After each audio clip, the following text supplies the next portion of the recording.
दिल्ली में गड्ढा है या गड्ढे में दिल्ली, आखिर दोष किसका है?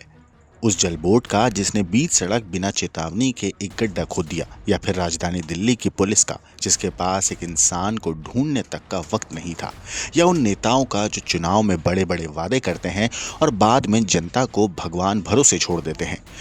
ये किसी छोटे शहर की दोस्तों कहानी नहीं है, ये हमारे देश की राजधानी दिल्ली की काली एक सच्चाई है। इसी दिल्ली में, इसी सड़क पर एक युवक कमल अपनी जान गंवा बैठा। कमल रोहिणी में एक बैंक के कॉल सेंटर में काम करता था। रोज की तरह उसी सड़क से घर लौट रहा था, वही सड़क जो उसकी रोजमर्रा की जिंदगी का हिस्सा थी।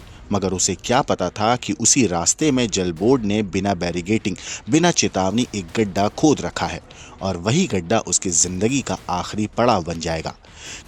कमल ने घर फोन किया था कि 10 मिनट में पहुंच रहा हूं, लेकिन वो 10 मिनट कभी पूरे नहीं हुए। वो कॉल उसकी आखिरी कॉल साबित हुई। जनकपुरी में जलबोर्ड के उसी गड्ढे में कमल बाइक समेत गिर गया। करीब 10 फीट गहरा गड्ढा, आधी रात, कोई देखने वाला नहीं, कोई सुनने वाला नहीं। वो तड़पता रहा होगा, मदद के लिए चिल्लाता रहा होगा, लेकिन उसकी आवाज कहां पहुंचती जब पूरा सिस्टम ही अंधा और बहरा हो।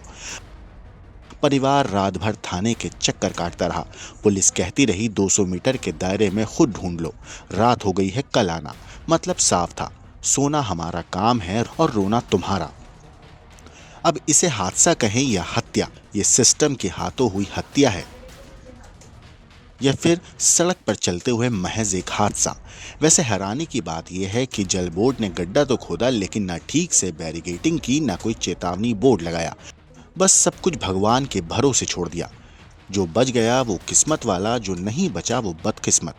वीपी त्यागी कहते हैं, अगर गड्ढा ढका होता तो आज मेरा भतीजा जिंदा होता।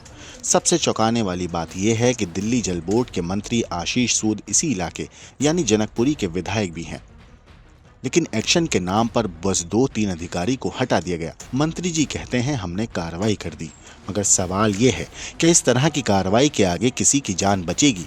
जवाब है नहीं, क्योंकि अधिकारी जानते हैं कि ज्यादा कुछ होने वाला नहीं।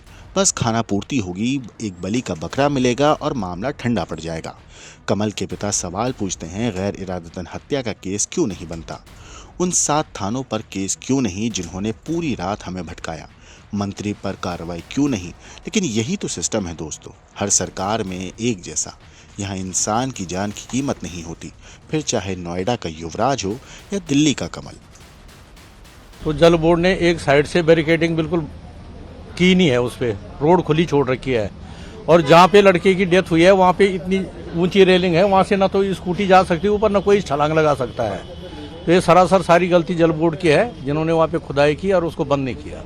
आप सरकार से क्या कहना चाहेंगे इसके बारे में? हम सरकार से ये कहना चाहते हैं कि टोटल गलती सरकार की है, ये या उस ठेकेदार की है जिसको इन्होंने ठेका दिया है, उन्हीं की वजह से सारा केस हुआ। सब प्रशासन गलती है, दिल्ली जल बोर्ड की गलती है। कल तब परसों वहाँ पे गड्ढा नहीं था, सामने देखिए कैमरे की। वो गड्ढा भी खुदा, उसको पता नहीं था, और रात को गड्ढे में क्यों किया। ब्यूरो रिपोर्ट, क्राइम तक।